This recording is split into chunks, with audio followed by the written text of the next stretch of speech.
రాజన్న దేవాలయంలో ఈ దేవాలయం అభివృద్ధి గురించి పవర్ ప్రెజెంటేషన్ జరిగింది. ఈ సమావేశంలో దేవాదాయ కమిషనర్ మరియు ఎండోన్మెంట్ ప్రిన్సిపల్ సెక్రటరీ శైలజ, రామయార్, జిల్లా కలెక్టర్, ఈవో, అన్ని పార్టీల నాయకులు పాల్గొన్నారు. దేవాలయ ప్రాంగణంలో ఉన్న దర్గాలను తొలగించాలని కోరడం జరిగింది.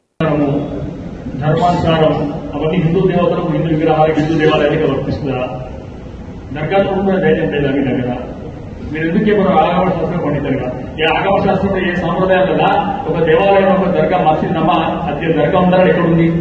ఒక సమాధి ఉండాలని ఉందా? దాని గురించి క్వశ్చన్ చేస్తున్నాం, వాళ్ళని రిలీజ్ చేస్తున్నట్టు. దాని గురించి ఎమ్మెల్యే గారు చివరిలో మాట్లాడుతున్నారు.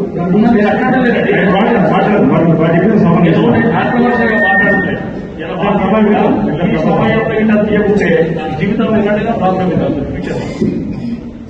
దాన్ని కూడా ధరణించండి, ఆబ్జెక్షన్ లేదు. ఇలా కేవలం మాట గ్రహాలు ముట్టుకొని మీరు వీటిని ధరణించడానికి ప్రణాళిక సిద్ధం చేసిన తర్వాత దాన్ని కొట్టుకున్నాడు. దాన్ని దృష్టి పెట్టుకుని పనిచేయాలి. ఈ డెవలప్మెంట్ ఎక్కడైనా అడ్డంగా ఆడి నేను రోడ్ డెవలప్ చేసిన ఇక్కడ అడ్డం రాలేదు, వాటిలో పాటు కోఆపరేట్ చేస్తున్నాం. ఈ విలేజ్ డెవలప్మెంట్ అయితే లాభం జరిగేది మా స్థానికులకి. అక్కడ నోట్ ఆదాయం మీకు వస్తుండొచ్చు, డైరెక్ట్ గా అయితే విలేజెస్ లాభపడుతుంది.